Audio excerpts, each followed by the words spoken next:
Hello, hello, hello, hello my friend. Ito na yung panghuling video training series natin na how to automate your business. Ito yung video number 3. Gusto ko lang and bago lahat gusto ko lang kayong i-welcome and hello everyone. And congratulations dahil nasa video number 3 na kayo. Congratulations na hindi kayo nag-quit. Congratulations at tiningnan nyo talaga yung buong training series natin kasi alam ko na gusto mo talagang magkaroon ng financial abundance and time freedom. And review lang tayo sa last video na natutunan natin. Natutunan nyo din ulit doon yung overview of the system. Natutunan nyo din yung what is the biggest asset sa business mo, which is email list. Yung email list, ito yung mga taong naglalagay ng kanilang mga email kasi interesado sila. So, yun yung biggest asset sa business mo. Natutunan mo din yun doon kung paano mag-set up ng autoresponder, yung auto follow up. And again, sinabi ko sa video number 2, dapat sa autoresponder mo, ilalagay mo doon yung mga may bago ka bang content sa vlog mo o bago ka mga natutunan para mas makabuild ka ng rapport, hindi lang puro sales pitch. Nagbibigay ka talaga ng solution. Nang sa ganun, mas makakabuild ka ng trust sa prospect mo and sa kalaunan sasali sila sa iyo. And natutunan nyo din yun kung paano mag-create ng landing page and bakit kailangan mo magawa ng landing page. So ito yung overview of the system ulit. So, yung mga taong traffic, mapupunta sila sa landing page mo. Yung nagbigay ng kanilang information, mga emails, mapupunta sa email list mo na automatic na may autoresponder na makakatanggap ng email through autoresponder mo na ginawa natin sa GetResponse. Kung wala ka pang GetResponse, I suggest na mag-sign up ka na sa GetResponse kasi may 1 month free trial ka naman eh. So, I suggest na sign up ka na sa GetResponse and makapractice ka na din sa paggawa ng landing page at autoresponder. So, tapos after na mag-click ng mga tao after na maglagay ng kanilang email at i-click yung call to action mo doon sa landing page mo, mapupunta sila doon sa lead magnet mo. Sa lead magnet mo, kung nagustuhan talaga nila yung mga content mo tapos may call to action ka din sa ibaba, kiklik nila yon, mapupunta sila doon sa website ng company mo. So, yun lang talaga yung system mo. So, paano? Analogy lang, simple analogy lang. Yung sa para itong sa SM. Yung mga taong lahat ng pumupunta sa SM, ito yung traffic mo. Pero yung mga store doon, mga tindahan doon sa loob ng SM, yun yung mga landing pages mo. So kung dahil dami ng tao sa SM, maraming nakakakita ng mga tao sa store doon sa SM, which is sa sample na natin, analogy, which is your landing page. Kung papasok sila doon, mapupunta sila at bumili. So punta na sila doon sa sales page ng website mo. So, parang ganun lang din yung analogy ng system natin. So, simple lang. Pero, alam mo nga itong system, nakaset up ka nito, pero paano ba ito tatakbo? Para ding sasakyan na kailangan mong patakbuhin. So, sa agenda ng video na ito, matutunan nyo learn how to run your system and learn about traffic. So, magsimula na tayo. Ang ginagamit kong source of traffic ko ay Facebook. Bakit Facebook? Kasi engaging talaga tong Facebook eh. Tapos halos lahat na ng tao ay may Facebook. Yung iba nga tigda-dalawa or tigta-tatlo pa yung account nila sa Facebook. Ewan ko na lang kung paano nila minamanage yun. So, before ka makagawa ng Facebook ads, kailangan mo gumawa ng Facebook ads nga pala sa Facebook para maka-generate ka ng maraming traffic. So, bago ka makagawa ng Facebook ads, kailangan mo munang gumawa ng Facebook page. Kasi ito yung magre-representa sa Facebook ads mo. So, click natin tong create page.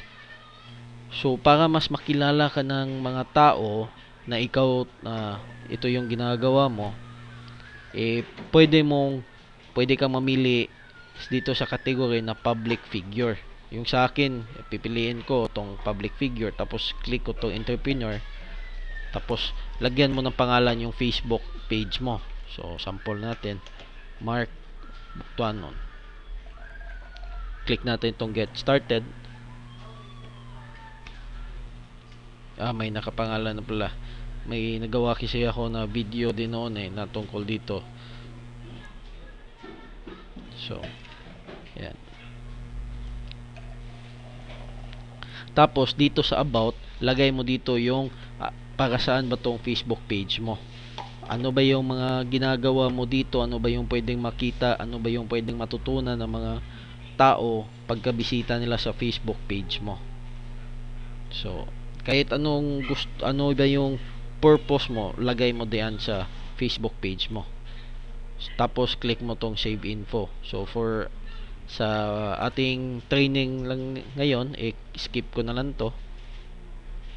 Tapos, mag-upload ka ng picture and make sure na nakasmile talaga yon, kasi mas maganda tingnan yung picture na nakasmile kontra sa nakasimangot, di ba?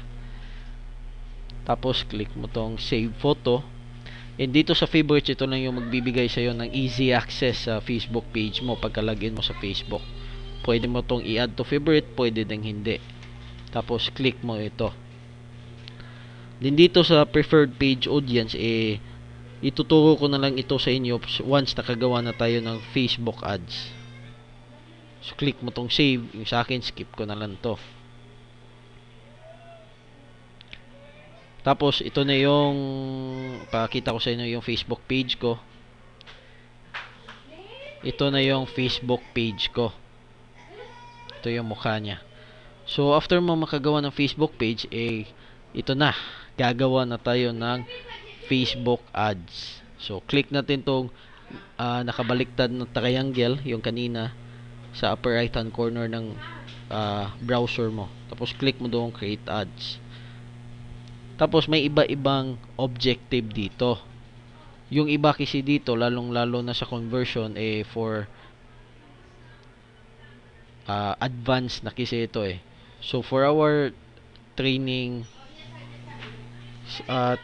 na ito, kiklik, ang gagawin lang natin itong send people to your website.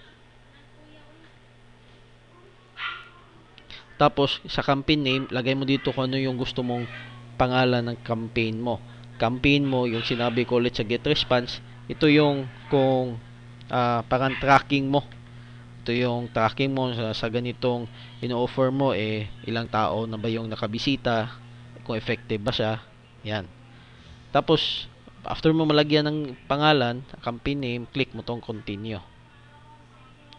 And, bago ka nga pala gagawa ng Facebook ads, make sure na alam mo yung mga market mo. Kasi, hindi ka pwedeng mag-market sa lahat ng tao Ika nga, if you are marketing to everyone, you are not marketing at all. At tapos nagsasayang ka lang ng pera. Bakit mo kailangan malaman kung sino ba yung mga target market mo? Kasi para nang sa ganun, nakaangkop yung Facebook ads mo or yung content mo sa mga taong gustong matuto nito. For example, hindi mo pwedeng i-offer ang soft drink sa mga taong diabetic, di ba? In-offer mo ang vitamins na for pampapayat sa mga taong matataba, hindi sa mga taong payat na, di ba? Hindi interesado yung mga taong payat na sa i-offer mong vitamins na pampapayat kasi payat na nga sila. So, yun yung analogy doon. make sure na alam mo yung target market mo, alam mo kung taga saan sila, ano yung age bracket din, yung language dito sa audience, click mo anong location, yung age, tapos dito sa detail targeting, ito na yung interest ng mga target market mo. So, target market mo are diabetic persons, click mo dito diabetes. Yan, lalabas dito yung mga topic, yung mga kinilik ng mga tao na interested sa topic na ganito. So for our sample for this training series, lagay ko na lang dito kasi yung target ko din naman kasi yung mga affiliate. So then affiliate marketing.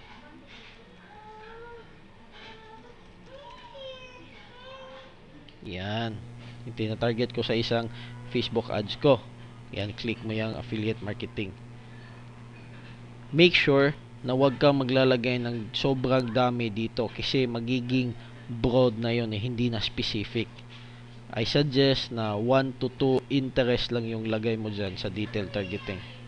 Tapos dito sa daily budget, I suggest na yung pinaka minimum yung ilagay mo for starter, kasi tinitesting mo din naman ito tinitesting mo pa lang ito kung effective ba tong Facebook ads mo. So I suggest minimum lang muna, tapos kung makita mo na effective na siya, palakihin mo yung budget. Pakita ko sa inyo mamaya kung paano ba matitingnan mo kung effective na ba yung ads mo. Tapos dito pwede kang mag-schedule ng start at end. Pwede mo din itong hindi lagyan ng schedule, run my ad continuously lang hanggang kailan mo lang ito gusto ipatigil. Tapos dito click mo lang tong continue. Tapos sa paglagay ng image dito sa susunod na part ito, so pwede ka maglagay ng carousel 2 to 10 scrollable images or videos. Pwede ding single image, pwede ding single video, pwede ding slideshow. So kung image yung nagustuhan mo, click mo lang tong upload and click mo anong picture. Pero make sure, kasi stricto kasi si Facebook sa image kailangan hindi lalagpas yung text sa Facebook mo ng 20% sa total size ng picture mo. Mas gusto ni Facebook lesser yung text doon, picture lang, kasi mas engaging din yung pictures Tapos ito yung preview ng ad mo. So para mas makita nyo, mas ma-appreciate nyo, upload lang ako ng picture dito.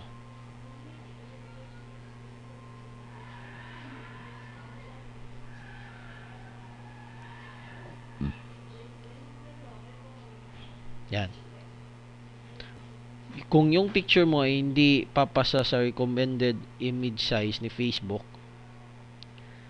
pwede mong i-edit yung picture mo gamit yung paint. Tapos doon sa paint may makikita ka doon na resize image. So sa resize image, pwede mong ilagay yung gusto mong size niya. So pixel, pwede mo itong gamitin yung para tatanggapin ni Facebook yung image mo. So ito na yung preview ng Facebook ads natin. Ito, nakakonect na tayo sa ating Facebook page. Nakakonect din ako sa Instagram. Kung may Instagram ka, pwede mo din itong i-connect. Tapos dito sa website URL, wag yung website ng iyong sales page ng company mo. Yung lalagay mo doon, website ng landing page mo. Kasi ito yung tinuro ko sa inyo na ito yung magsasala ng mga prospect mo. Then ito yung magbibigay din sa iyo ng mga email list ng mga taong interested, ng mga taong um, gustong matuto, gustong malaman kung ano yung ino-offer mo. So make sure na yung website mo na ilalagay mo dito ay yung website ng landing page mo.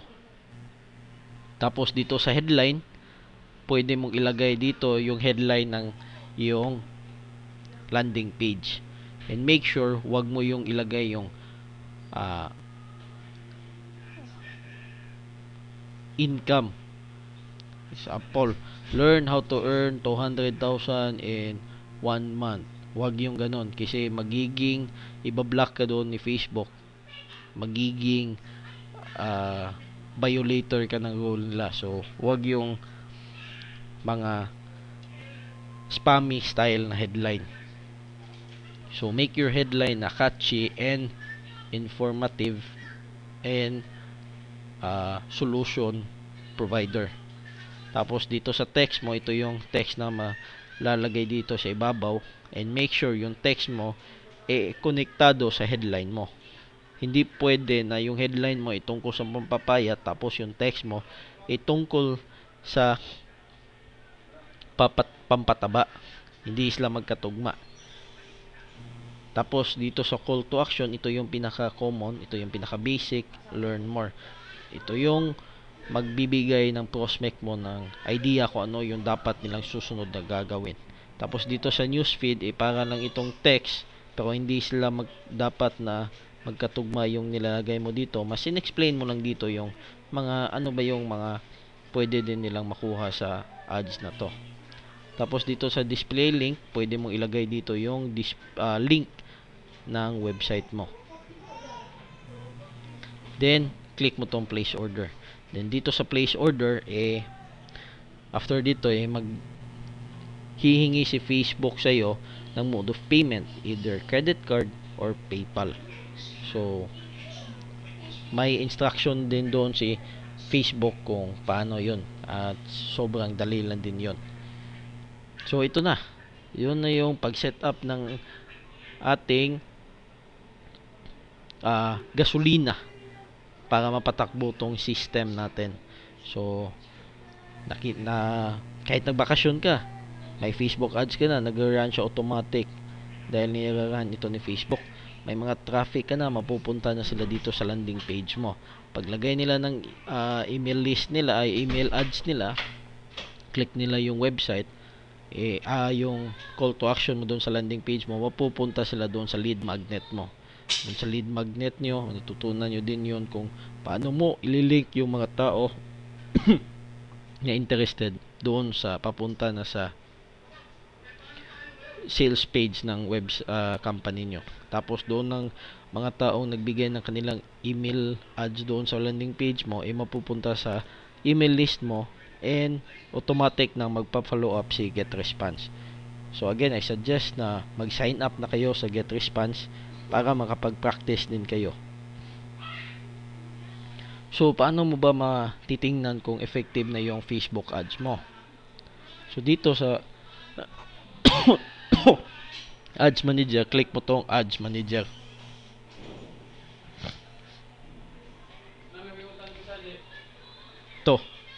Ito na yung list ng mga